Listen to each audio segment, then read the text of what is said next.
Okay, we have opened our virtual doors. I can already see a lot of people who are coming in. Hi, everyone. We've just started the webinar, so we will give a couple of minutes for everyone to settle in. So if you're in the room, feel free to go grab a glass of water, get comfortable, and we will start. Heat your meal. I'm sure a lot of you are having lunch right now, and we'll get started in just a couple of minutes.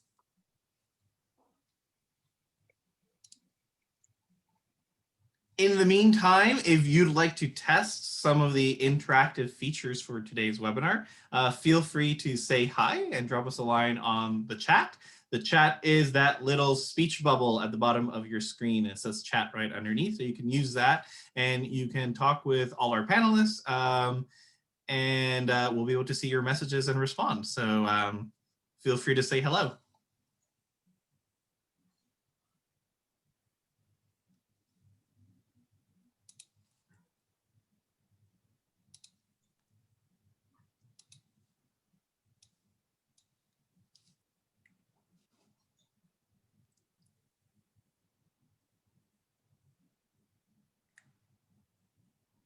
Seeing some friendly faces, or I think friendly names, always weird to do it through Zoom.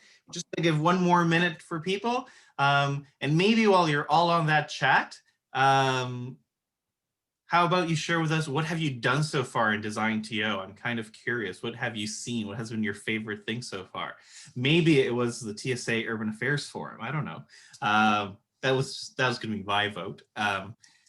So yeah, share a little bit. Oh, what you've been doing, and we'll get started in just a few more seconds. I just want to make sure a few more people get in before we kickstart the day.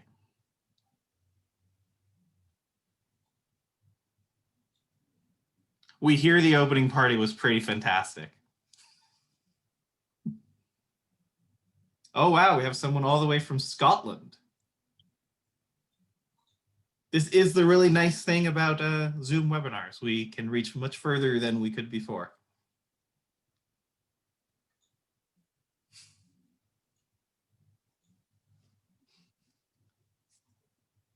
Okay, so I think we'll get started, and I'll do a very quick tech run, and then we'll actually start with the real event so people have time to catch up.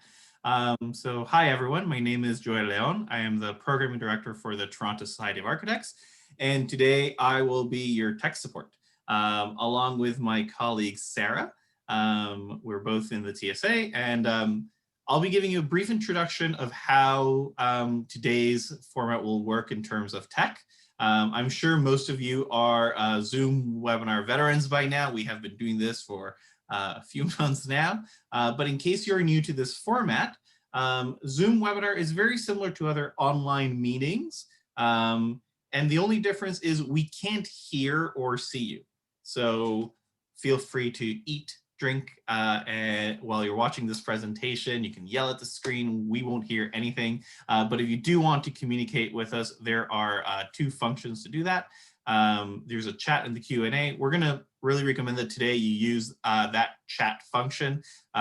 We want to bring as much the social spirit of these events as we can. And so feel free to share the chat your comments, your questions. Maybe you have a cool resource that you've seen that is kind of related to one of the presentations. Feel free to share all of that in the chat and with everyone attending, so that all of us can kind of be part of this virtual conversation. If at any moment you're having any tech issues, you can reach us through the chat, and you can do the panelists. That will allow either myself or Sarah in this call to give you a hand. And if you're unable to connect, or know someone who's unable to connect right now, tell them to email us at tsa@torontosocietyofarchitects.ca, or there's a contact form on the TSA website that you can use. Goes to the same email, and one of us will make sure that you're able to attend the webinar. The last thing is this webinar is being recorded, so there will be an opportunity to catch up on it if you need to step away for a second. And the last bit is just a reminder for those of you looking for continuing education points. You need to stay all the way to the end of the lecture, and then we will provide you in a couple of weeks a certificate of participation, which you can use for structured Con Ed hours. Best of you can do. And other than that, I think that is it for me. If you need any tech support, just let us know in the chat, and I will pass this on to Deb for an introduction. Hi, everyone. My name is Deborah Wang, Artistic Director of DesignTO. Really looking forward to partnering with the TSA again on this ideas forum, which we've done for several years together. DesignTO is a nonprofit arts organization that is best known for its annual DesignTO Festival, happening distanced and digitally this year from January 22nd to 31st. With pandemic regulations constantly changing, you might have questions about the festival. There are 40 exhibitions and events to experience online, just like this one. For those of you who want to head out for a daily dose of fresh air, there are 35 window installations across the city, which are viewable from the outdoors. Plus, there are more projects you can browse online that have been temporarily postponed. Please keep physically distanced from others at all times. DesignTO would like to acknowledge that the land we are on is the traditional territory of many nations, including the Mississaugas of the Credit, the Anishinaabe, the Chippewa, the Haudenosaunee, and the Wendat peoples. It is now home to many First Nations, Inuit, and Métis peoples. Toronto is covered by Treaty 13 with the Mississaugas of the Credit. As well, DesignTO would like to draw attention to Shannon's Dream, named in memory of Shannon Kustachin. Shannon's Dream is about making sure that First Nations children and youth have the same educational opportunities as others, but in ways that respects their language and culture. Please consider supporting their campaign, calling on Canada to provide culturally based education for First Nations children. I'd like to pass it on to Megan Torza, Chair of the Toronto Society of Architects, who will be moderating today's event. Thanks, Deborah, and welcome everyone to this event today. We're really pleased to continue our partnership with DesignTO through this event and others in the calendar. The TSA, as you may know, is a volunteer-led organization. We've been around since 1887, and we're comprised of architects, professions from sister organizations, and members of the community interested in architecture and urban issues.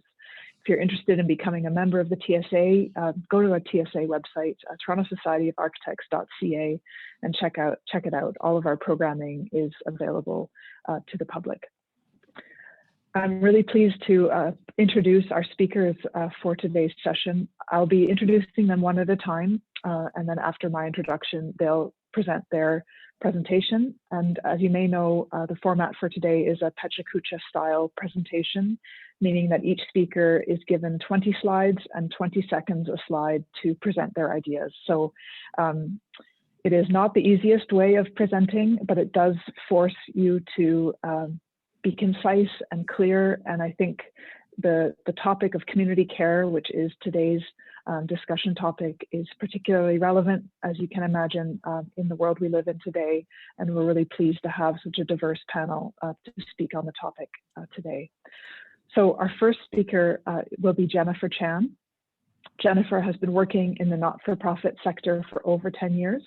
In her various roles, she is typically a designer, facilitator, and researcher. Her practice was built on a foundation of design principles infused with ongoing learning and unlearning of anti-racism, anti-oppression, and equity-based design.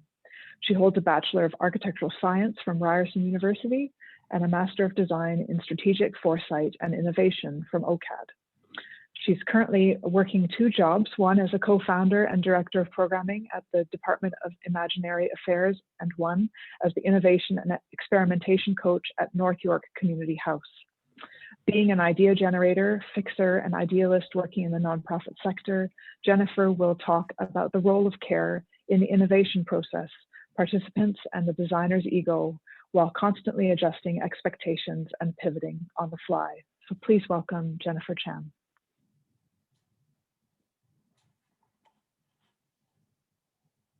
Okay, Jennifer, I'm about to start the presentation. Okay.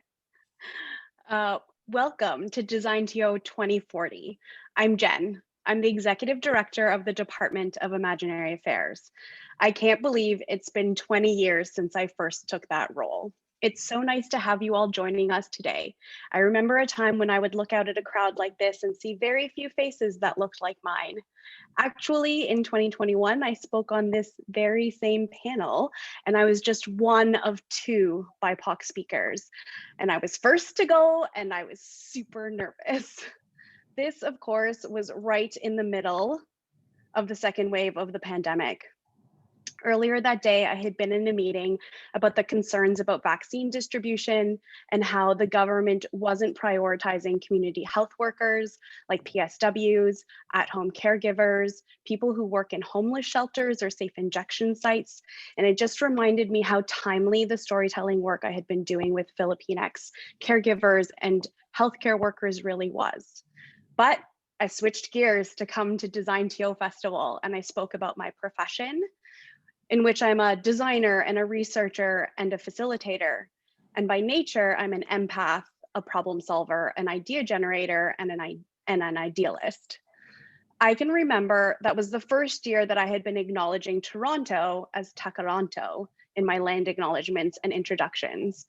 It wasn't until 5 years later, in 2026, during Kristen Wong-Tam's second term as mayor of Toronto, that she worked with local Indigenous elders to change the name. At that time, Kristen was the first queer woman of color to become the mayor of Takaranto, and I'm forever grateful to her for the way she demanded changes, was relentless for calling out racist and sexist behavior, and how she shared her leadership style by being open about the challenges she was facing.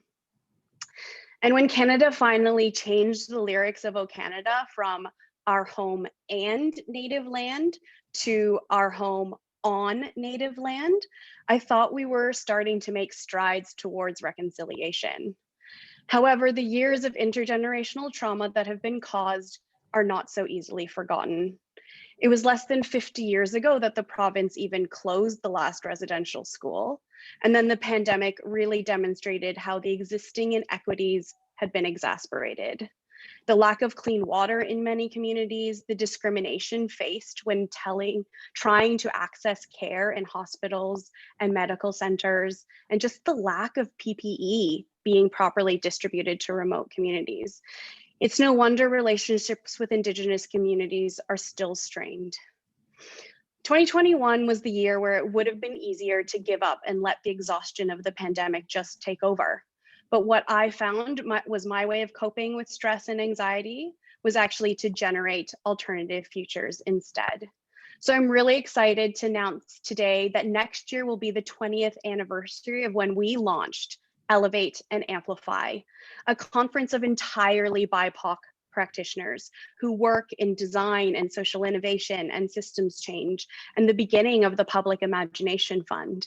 I know today that that might seem a little bit unnecessary because now there are so many BIPOC practitioners and leaders working at every level of decision making about social programs, services, and policies. But you'd be surprised how much I was craving a way to learn from other BIPOC practitioners at the time, and how disappointing it was to go to conference after conference and see majority white practitioners getting the spotlight. Looking back, that simple virtual afternoon conference we planned was just a small way to demonstrate how much there is to really grow the community of practice that I'm able to tap into today.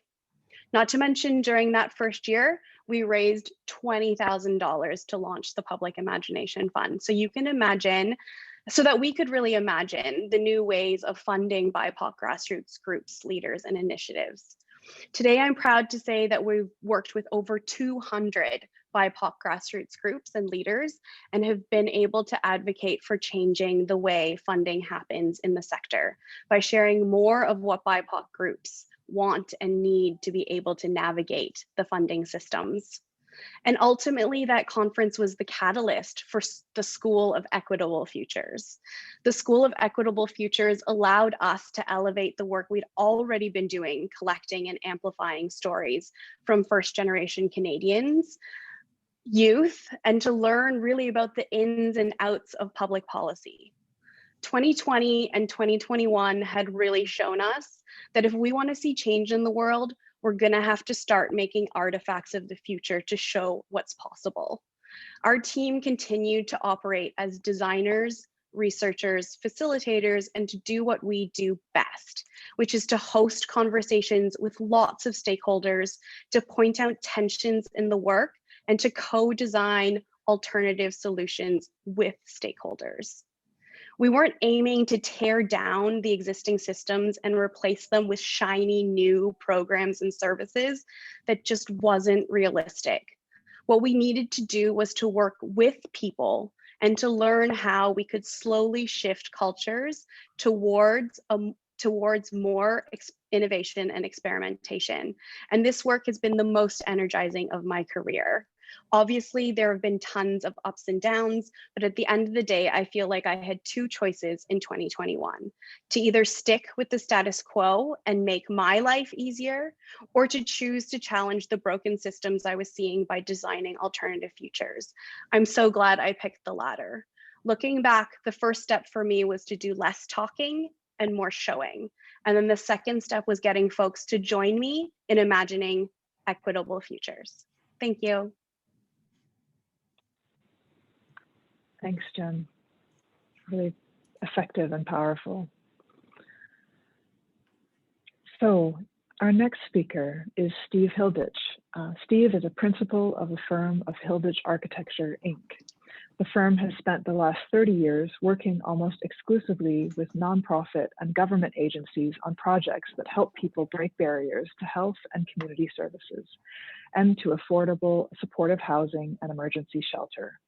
Much of the firm's work is in support of agencies delivering assistance to the most vulnerable members in our society, people who have been marginalized, often dealing with poverty, homelessness, and sometimes mental health and substance abuse issues. As author of the recently released City of Toronto Shelter Design and Technical Guidelines, Steve will discuss some of the thinking that goes into design considerations that help to promote care in this sector. Thank you, Steve. So I'm going to start off by telling you a little bit about where we are today. I mean, we were formed in 1985. Today, we're a small gender-based, gender-balanced practice of about 15 people, including 4 principals and 3 associates, committed to social justice. Over the last 30 years, almost all of our work has been for the nonprofit and government sectors. And much of our work is in support of agencies dealing with the most vulnerable members of our society, people who've been marginalized, as you've heard.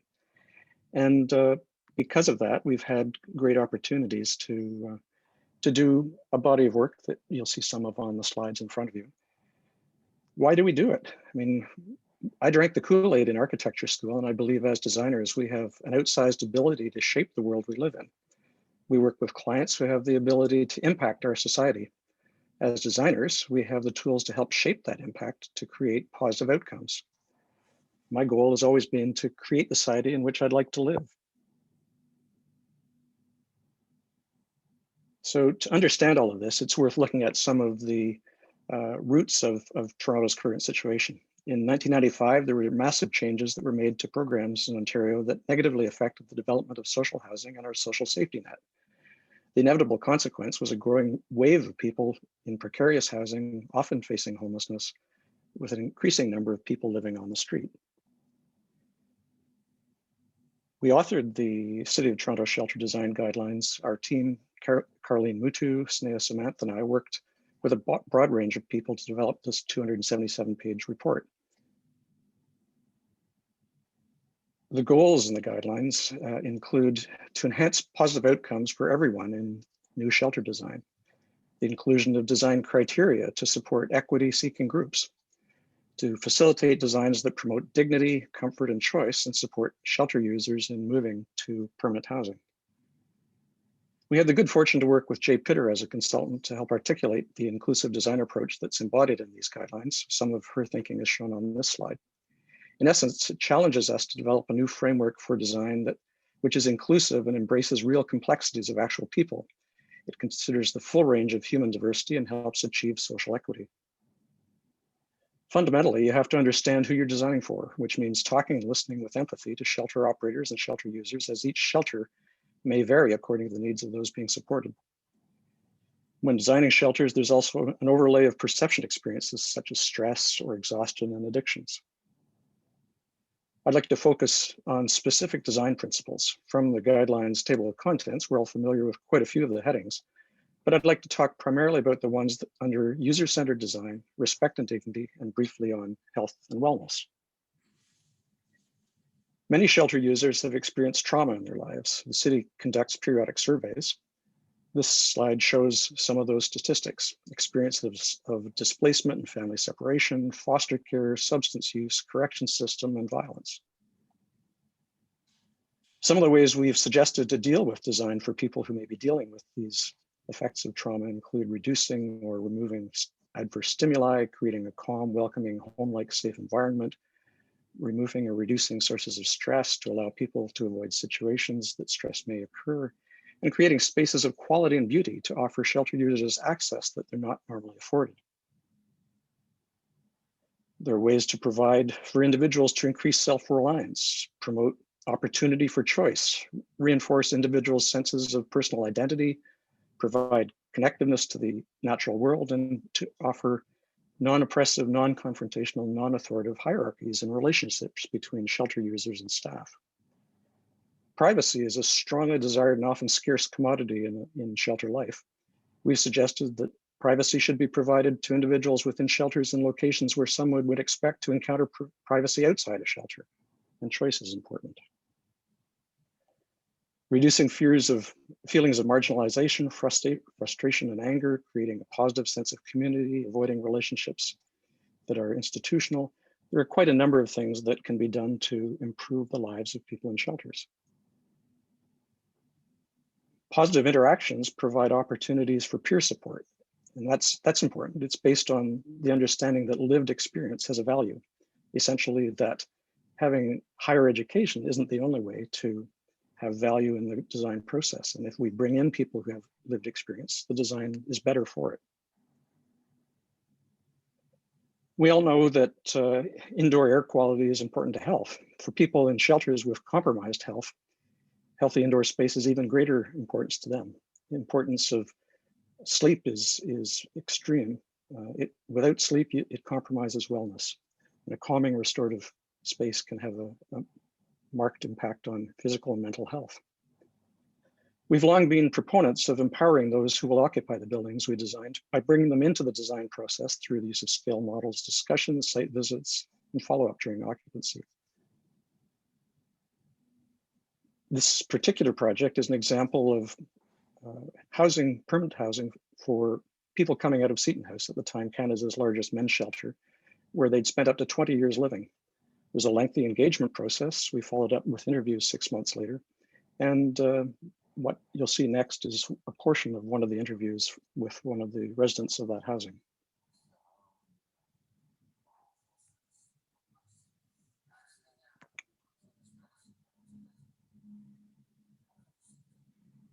Seems like the volume isn't turned up.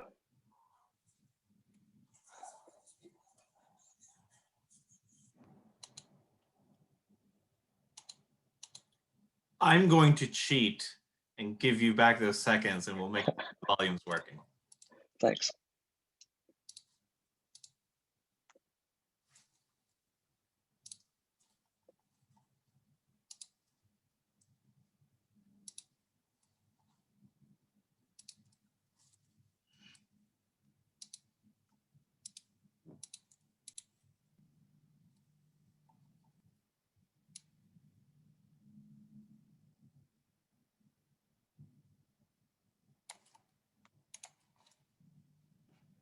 And I attended all the meetings and all the walkthroughs through this new place.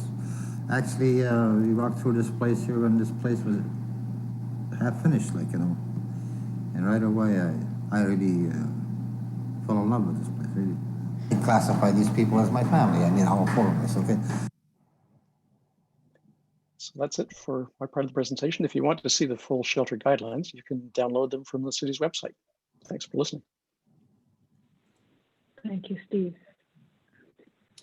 So next up, we have Tiffany Shaw-Collinge. She is an interdisciplinary artist, curator, and architect based in Alberta, and holds a Bachelor of Fine Arts from Nova Scotia College of Art and Design University and a Master of Architecture from the Southern California Institute of Architecture. She's currently working at Manask Isaac Architects. Oscillating between digital and analog methodologies, Tiffany's work gathers notions of craft, memory, and atmosphere.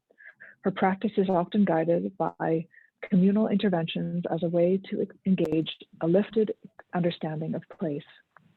Among her public art projects, Tiffany has produced several notable transitory artworks and is a core member of the Ochichuan Contemporary Art Collective. Tiffany will explore community care at the intersection of public art and architecture from an Indigenous perspective. This involves community engagement through sustainable initiatives. Welcome, Tiffany. Okay, Tiffany, I'm about to start the presentation. Great, thank you so much. Thank you for the introduction. We had talked about my presentation being about sustainable initiatives, and I think sustainability to me is meaning the opportunity to work for long-term investment of ideas, which reinforces stewardship over ownership.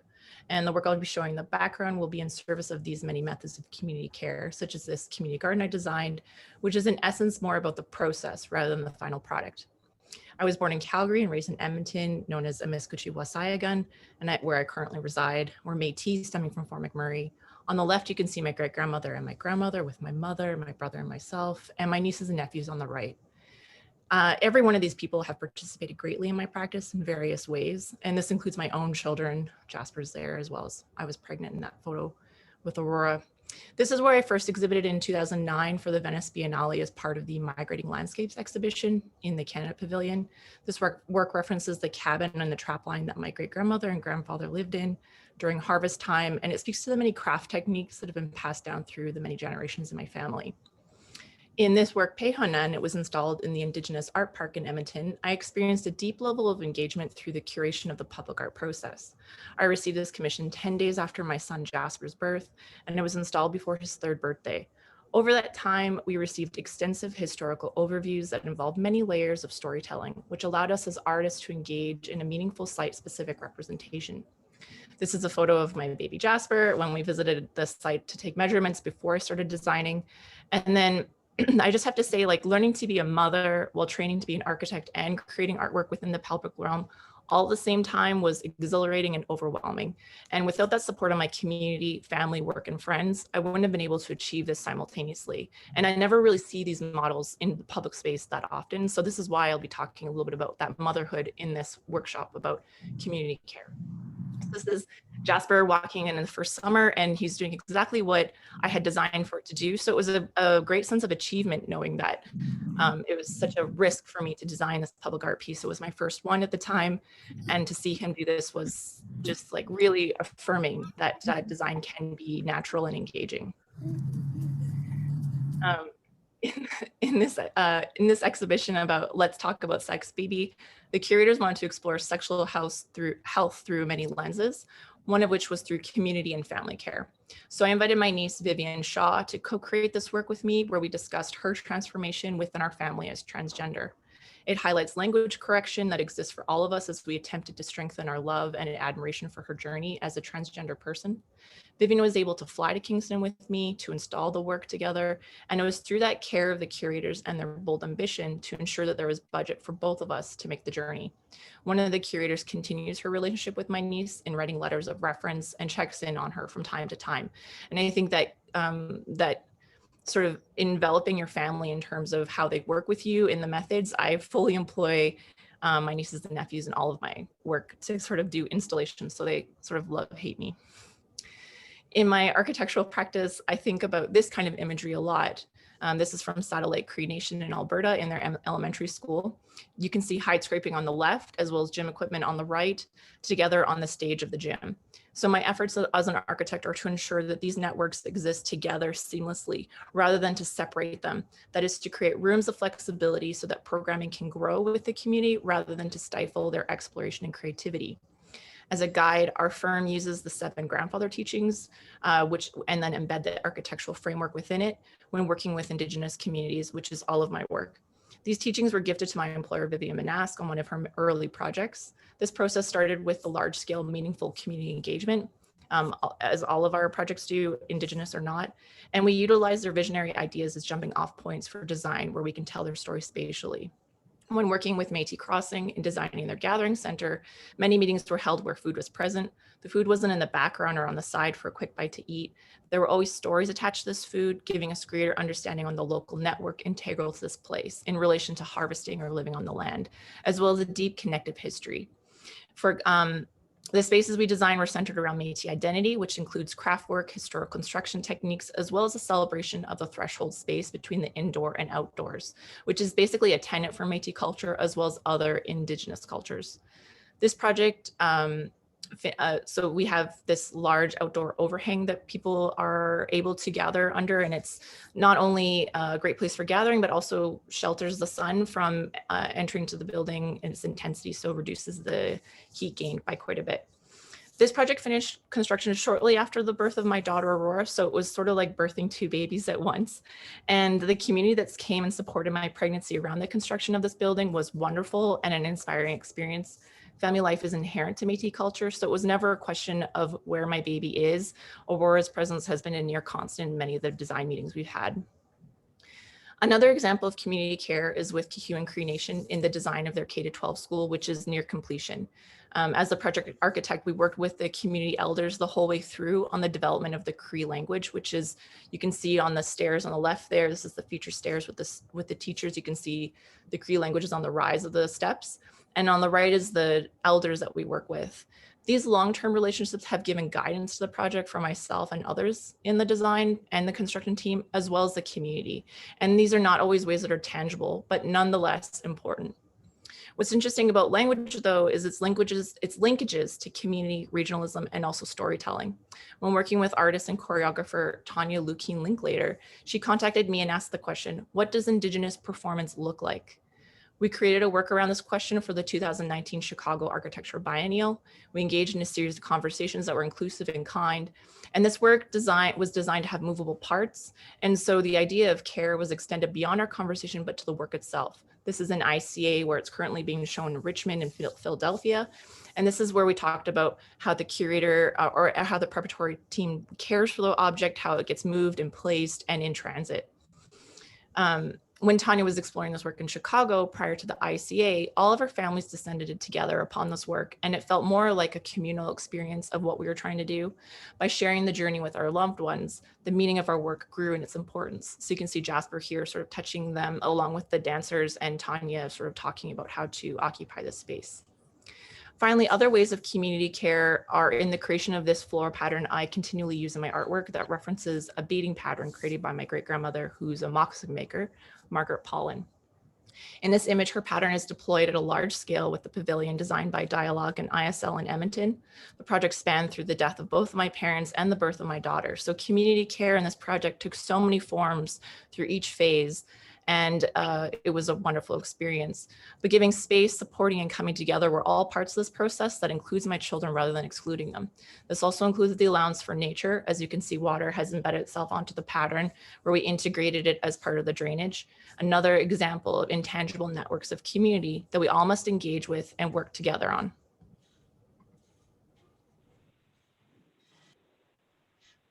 Thank you. Tiffany. Thank you. So our next presentation is a tag team presentation. Graeme Stewart is a principal of Toronto-based ERA Architects, a founding director of the Centre for Urban Growth and Renewal, and the key initiator of the Tower Renewal Partnership, a nonprofit cross-sectoral collaborative supporting policy and action toward an equitable and resilient urban regions, including affordable housing, renewal, green financing, and community reinvestment. Yael Santopinto is a registered architect and associate at ERA Architects, who specializes in affordable housing retrofit and adaptive reuse of existing buildings. She has been project architect on the retrofit of more than 1,100 apartments, with specialized expertise in healthy housing and retrofit with residents in place. Yael is also Director of Research and Partnerships within the Center of Urban Growth and Renewal.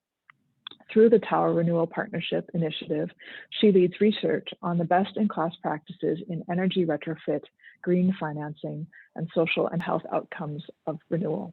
So please welcome Graeme and Yael. Hello, thanks for having us. Okay, we're about to start. Okay, excellent. So we're talking today about a series of initiatives that are coming together in a case study project. And so we're looking at tower renewal as deep retrofits, resilient housing, which is more and more important during the COVID era, and complete communities. And this is through the practice, ERA, which is a retrofit practice, but also through a think tank, the Tower Renewal Partnership. And the reason we need a think tank is we realize through this work is that the policy can be a barrier. So how do we push that? When we're looking at this housing, the housing we focus on is these 60 slabs. And usually they're looked at with derision, but we've looked at these and said, this provides vital, crucial housing to hundreds of thousands of families across Canada. We can't lose this housing. We have to maintain it for the next generation. And how do we make sure that it meets all of our 21st century expectations? We started this work about 10 years ago. And at that point, they were saying, we might lose this stock if we don't invest in it. And then that's starting to happen. There's examples around the country where small failures are leading to buildings needing to be evacuated. So it's more crucial than ever that we make sure that we invest properly so the stock stays for another generation. So to that end, there's been an amazing coalition of people from different levels of government, from different organizations, from other NGOs. So this is sort of the loose affiliation within the Tower Renewal Partnership, and a lot of the symposia, a lot of the efforts that have gone into pushing for some of the key policy changes that we've been very excited to see happen over the last decade. The outcomes or the goals of this are really, eco retrofits. These are great buildings to achieve deep energy retrofits, but importantly, the social and economic life of these critical neighborhoods and further neighborhood transformation. How can they do more? How can we link them to transit? How can we have more affordable housing? How can we look at areas that have been relatively neglected for a generation? So one of our wins that we're quite happy about was about zoning. One of the reasons you couldn't invest in these neighborhoods was literally a zoning problem. They were a single-use zoning. So working with Toronto Public Health, the United Way, and some others, were able to work with the zoning team at the City of Toronto to do a top-down rezoning of 500 sites, which has then allowed for a whole series of micro initiatives throughout the region, some of which we've been involved in through the practice. So two of those here, both on Toronto community housing sites. One is Gordon Ridge, which is just opening up, which is this huge landscape renewal and sports court, all co-designed with the residents. Another is a new daycare, which we worked on in partnership with SVN, and a landscape strategy associated with a tower retrofit at the Lawrence Orton neighborhood in East Scarborough. And then one of the pieces we're quite excited about is our participation through the National Housing Collaborative into some of the programs, or some of the, let's say, lobbying around the National Housing Strategy. Importantly, that retrofits are a key milestone with the ambitious goal of retrofitting 200,000 of this type of units over the next decade. So what we're looking at is, that's a fantastic target. There's money committed there. How do you do it properly? What is to achieve housing rehabilitation, you need proper finance, you need proper standards. To what end are we doing it? And you need industry readiness. So a lot of the work of the Tower Renewal Partnership is also looking at how do we advance this, especially now in prototyping and industry readiness. For those of you who work in retrofit, especially with large buildings like this, they're sort of like a cruise ship. You're going into a 50, 60-year-old building that provides housing for hundreds of families, and saying, well, how do we make this, how do we fix it? How do we fix it right? How do we make it work for another generation? So these are some of the pervasive issues around poor ventilation, mold, etc. The other thing we always say is, you can reduce energy in a building and make it a worse place to live. So this is obviously, cutting GHGs is fundamental, but really it's about tenant comfort, thermal controls, adequate ventilation, life safety, like after Grenfell, making sure we don't have flammable insulation and there's fire suppression, community connectivity, and etc. And prototyping, able to do this at one of our projects. And now on to Yael. Yeah, thanks, Graeme. So this is City Housing Hamilton social housing body. This is one of their towers, which is now a 1967 tower, now being retrofit and almost complete to the Passive House standard. What that means for us is that a single unit will be able to be heated and cooled with the energy it takes to run 3 light bulbs, right? So that's an extremely aggressive sort of approach to energy, but along with it are accessibility targets, aging in place targets. This will be a seniors building, and a host of community interventions. This is just to say this is a complicated process, and on a single unit level, that may mean moving partitions to make room for accessibility devices. It may mean tearing out aging distribution systems, plumbing, ventilation, and it also means putting a new winter coat on the building, up to 10 inches of insulation in this case. And what will that do? We know our climates are changing. On a very cold day in the middle of the winter, what that will mean is that if the heat were to go out, people could shelter in place for up to 4 days safely, whereas in a code compliant building, that would be 4 hours. That can make a big difference.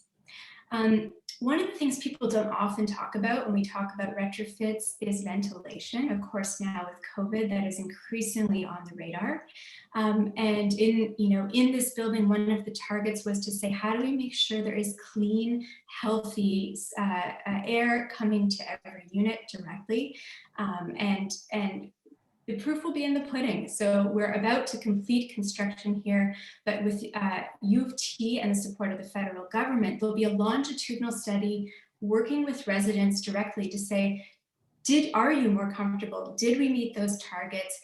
How is the aging in place? What about accessibility? Those questions really need to be answered by the people using the building. Also supported by the federal government is a study to say what is needed to actually scale this up across the country. We know we have 700,000 families in Canada living in aging apartment buildings. What will it take from supply chain through to trades training to make it possible for these places to be upgraded? Working in collaboration with ACORN and some other industry bodies, we were able to do a study this past year to say, how do we do retrofits with residents in place? That is to say, working in people's homes, what makes that work and what is needed to make that as smooth as possible. And finally, we've talked here a bit about the local scale, a lot about the building scale, but really change happens at the neighborhood scale. And so this is a study we completed a couple of years ago working with the 4 largest municipalities in Ontario, saying, what do we need to make our neighborhoods more resilient and build those local economies? So thank you very much, and hope we'll get in touch with us. Thank you, Graeme and Yael. That's great. And so on to our final speaker for today, Herb Sweeney. Herb is a principal at Michael van Valkenburgh Associates, an award-winning landscape architectural firm based in Cambridge, Massachusetts, and Brooklyn, New York. Herb's expertise lies in the integration of environmentally sustainable technologies into landscape and urban design. He has taken a leadership role on numerous MVVA projects, including the new US Embassy building in Mexico City, Asian Cultural Complex in South Korea, and the George W. Bush Presidential Center in Dallas, Texas. Herb is currently leading MVVA's multidisciplinary team for the park and river components of Toronto's $1.25 billion Portland flood protection project. Following years of abuse and neglect, a process of healing the land is underway in the Portlands. Herb will take us through an unprecedented engineering project to flood protect 240 hectares of Toronto's downtown. Post-industrial brownfields will be transformed into a naturalized riverine ecosystem, that reconnects wildlife habitat from the Don Valley to Lake Ontario. By reintroducing nature into the urban environment, the health and well-being of the people downtown is improved through easy access to the city's next great park. Welcome, Herb. Thank you. All right, thank you for the introduction. I guess I have the honor of closing out the session of some incredible presentations, and I'm gonna talk about a slightly different lens on the take of community care. So over the last 200 years, humans have dramatically altered the landscape in and around Toronto. Nearly 90% of the uplands within the Don River watershed have been urbanized, creating a river system of extremes. If a storm event similar to the intensity of Hurricane Hazel that hit the GTA in 1954 was to impact the Don River watershed today, nearly 300 hectares of downtown Toronto could be flooded. The Portlands project sits at the intersection of the hard dockwall lined edge of downtown Toronto and the forested ravine landscape of the Don Valley. In 2007, MVVA, my office, proposed a scheme to reconnect the Don River to Lake Ontario through a new naturalized river channel and floodplain that provides flood protection to the existing and future development of this area. Ashbridges Bay Marsh was once the largest freshwater wetlands system in the Great Lakes, but it was filled to create a shipping hub for Toronto. And then the Don River was corralled into a concrete channel by the early 1900s. The industry that followed the development of the Portlands abused the land, leaving behind a post-industrial brownfield in need of an innovative soil management and treatment approach to make the area safe again for humans, animals, and plants. It's extremely challenging constructing an urban river park with many layered systems, beginning with the excavation and treatment of the soils, the re-engagement of the land with ecological habitat, and then lastly, planning for how the adjacent neighborhoods will interface with the park. First and foremost, the project must deliver flood protection.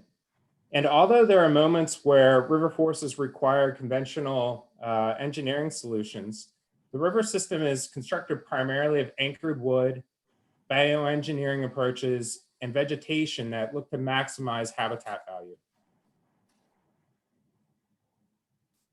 Although the hydrology, ecology, and soils of the site have changed since those pre-settlement conditions and cannot be restored, we can restore ecological function at the mouth of the Don River. And an important part of this is by enveloping the floodplain with an upland forest. Working with agency partners such as the TRCA and our consultant team, we analyzed analog river mouths within the GTA. And our project site is relatively small in comparison to these analogs, but there are features that are applicable, such as the channel meander, radii, and the relationships of the lake-connected wetlands, as well as the levees and valley frame.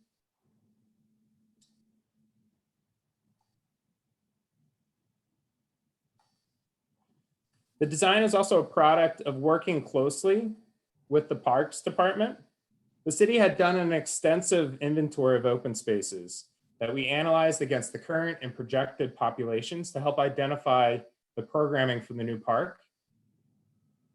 And additionally, to better understand the needs and concerns of the future users of the site, we had many community and stakeholder engagements to hear directly from the users themselves and what they were looking for to be supplied. The outcome of this process is a vision that looks beyond what the project constructs in 2024. It considers the new river, the park, the roads and the bridges, and how they will be integrated with the future public realm, and then future neighborhoods that an estimated 25,000 people will work and live within. People need access to nature, and that has become very evident, especially in these COVID times. The design looks to amplify the park experience by creating a great range of these landscape types.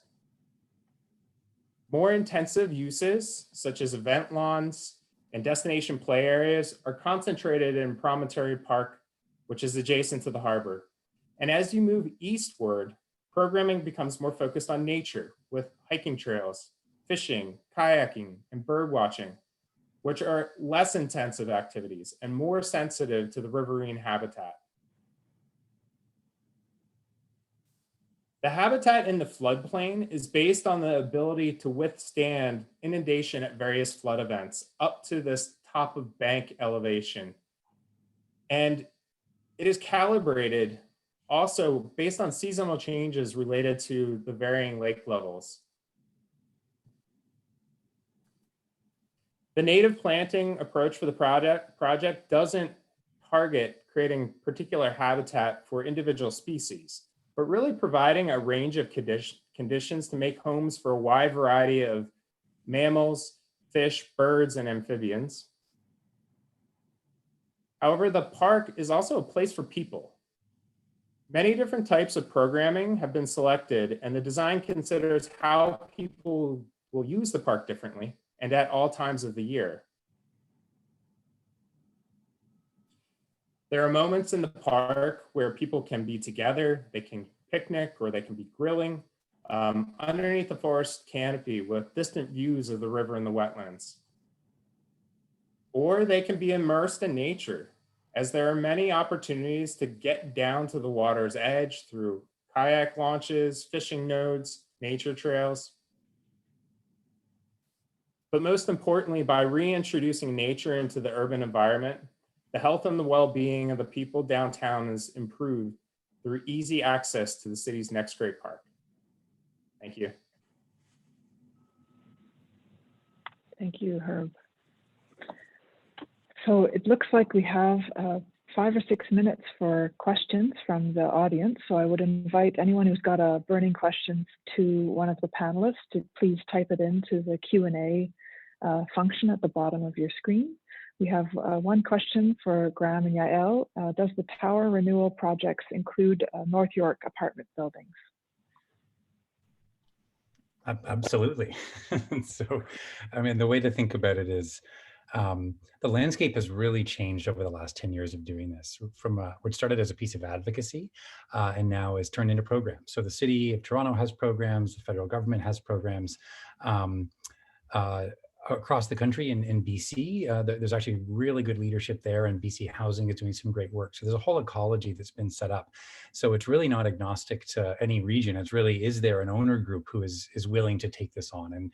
And I think we would attest that in the projects that we're involved in, you know, these are, it takes a lot of commitment. These are long and complicated, but it's getting easier and easier as more pilots happen and as the tricky finance pieces become streamlined.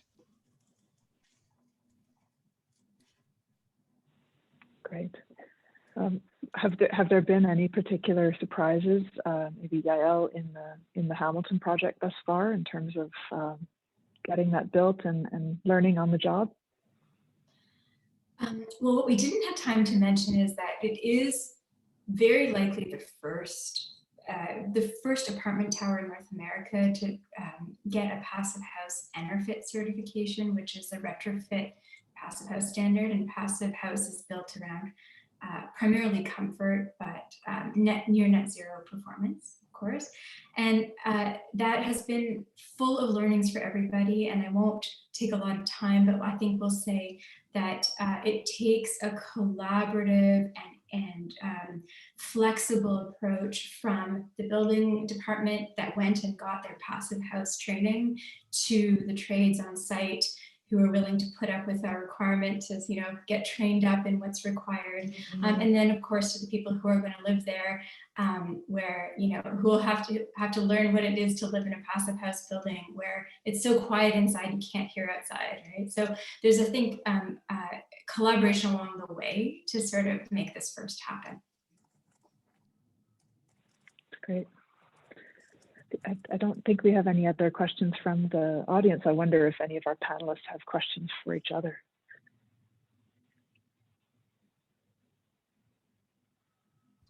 Well, I have one for Jen. How do we, you know, work with the department? And it's